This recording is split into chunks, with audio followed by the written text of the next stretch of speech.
Selamat siang, Bapak dan Ibu sekalian. Untuk mengembangkan EBT di Pulau Sumba, model usahanya juga harus sustainable agar bisa tercapai target 100% EBT di tahun 2025. Kendala terbesar untuk off-grid adalah harga jual masyarakat di Sumba sebaiknya tidak melebihi Rp1.467 per kWh. Itu adalah TDL golongan R3 PLN. Memang secara regulasi memungkinkan untuk menjual di atas harga itu. Swasta bisa JV dengan BUMD dan sudah ada Permen 38 yang mengatur wilayah usaha penyediaan tenaga listrik dan dengan persetujuan gubernur dan DPRD tingkat 1 mungkin harganya bisa 2.500 misalnya. Tapi apabila listrik tersebut dijual ke masyarakat dengan harga tersebut, akan muncul masalah sosial dan psikologis. Bagaimana perasaan suatu penduduk desa yang membeli harga 2.500, sementara desa-desa di sebelahnya membeli dengan harga 1.467 dan bahkan di bawah itu karena subsidi pemerintah. Kendala berikutnya untuk off-grid adalah masalah off-taker. Investor pembangkit listrik baik tenaga EBT ataupun tenaga fosil, biasanya menjual listriknya ke off-taker. Untuk langsung jual ke masyarakat banyak, ke ribuan orang, bahkan ke ratusan ribu orang, itu sangat susah. Di Indonesia, off-taker yang menjual sampai ke puluhan ribu dan ratusan ribu masyarakat, kebetulan hanya satu, yaitu PLN. Investor power generation sebaiknya tinggal menerima pembayaran dari off-taker. Off-taker lah yang mengurusi jaringan transmisi dan menagih ke ribuan, puluhan ribu, ratusan ribu masyarakat. Pemerintah juga bisa berperan dalam off-grid ini, yaitu apabila misalnya pemerintah turut membuat jaringan transmisi listrik menggunakan APBN, APBD secara langsung, tidak melalui PLN. Pemerintah bisa membuat jalan raya, kenapa tidak bisa membuat transmisi listrik? Transmisi listrik itulah yang kemudian bisa dikelola oleh off-taker, misalkan bukan PLN, off-takernya adalah BUMD, joint venture dengan pihak swasta. JV ini bisa mengelola transmisi listrik yang dibuat oleh pemerintah. Dari mana dananya? Pemerintah bisa mencari grant atau hibah atau very soft loan, misalnya dari Green Climate Fund, untuk membuat transmisi jaringan tersebut. Atau mungkin kalau mau, pemerintah bisa mengalihkan sedikit dari subsidi diesel yang ada selama ini. Tentu saja, off-taker bisa juga untuk off-grid nantinya tetap PLN. Paling lambat tahun 2019, seluruh desa di Pulau Sumba akan ada transmisi listrik dari PLN. Ini sudah merupakan program pemerintah, program Pak Presiden RI.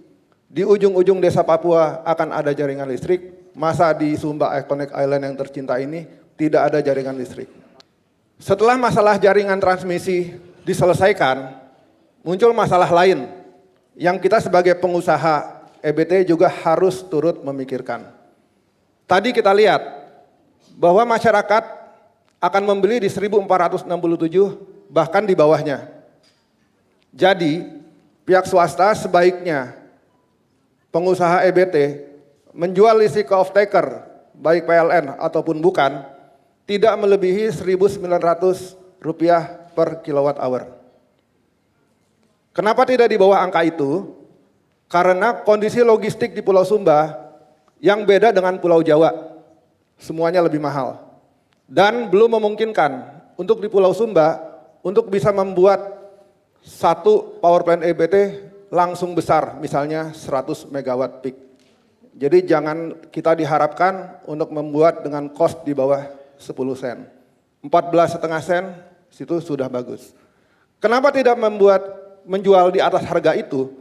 Karena tadi kita sudah lihat, ini saja di angka 1.900 saja, ada defisit selisih Rp433. Ini siapa yang mau tanggung?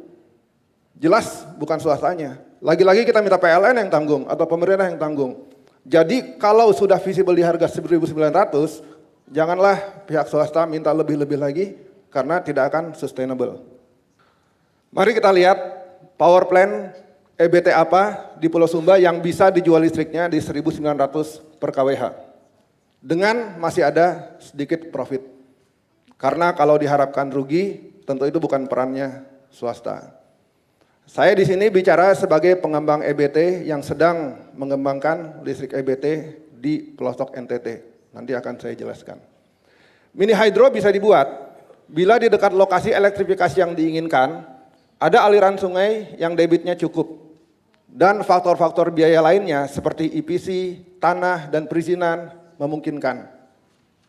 Biomass juga sangat potensial karena cost-nya rendah. Tapi harus dipastikan feedstock-nya cukup sustain untuk 20 tahun.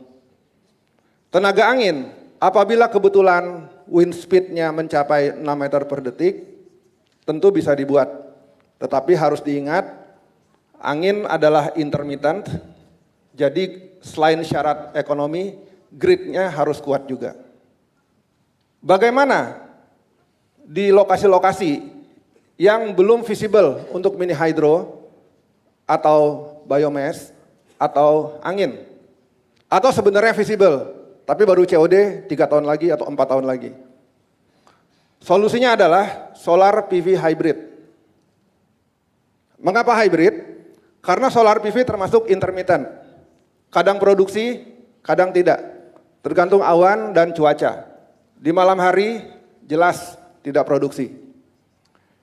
Bila dibuat hybrid dengan diesel, saat solar PV sedang tidak produksi, diesel genset yang produksi.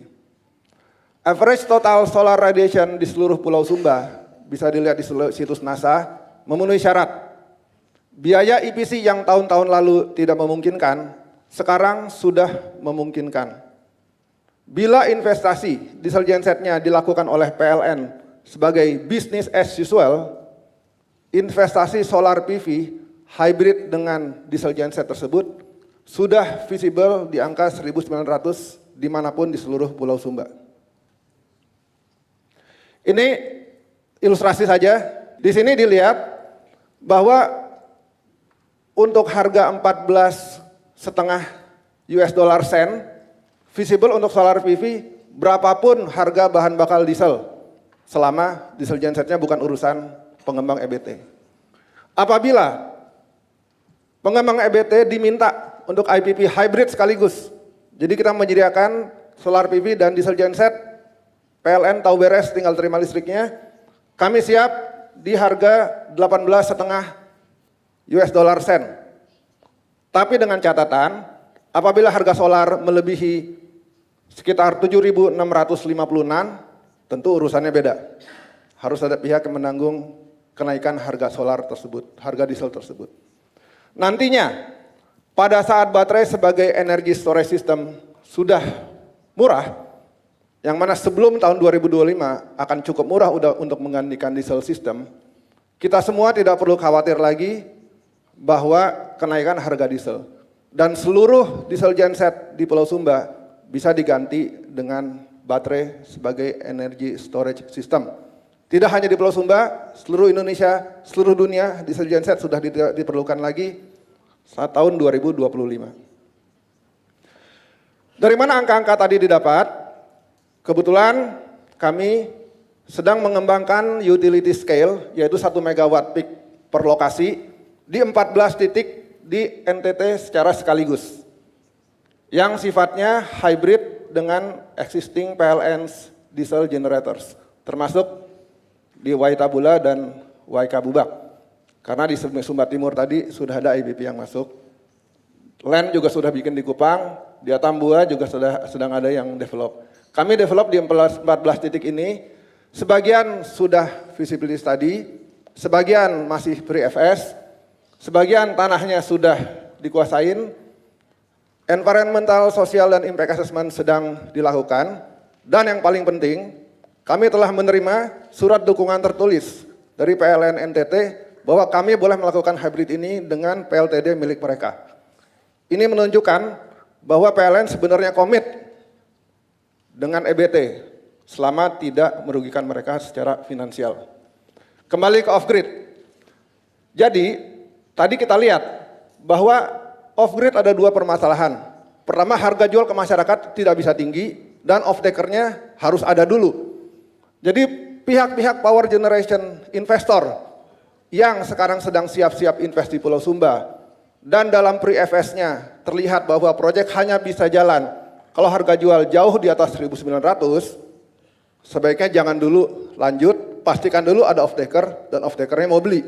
Karena kalau tidak percuma hanya akan menjadi dokumen feasibility study.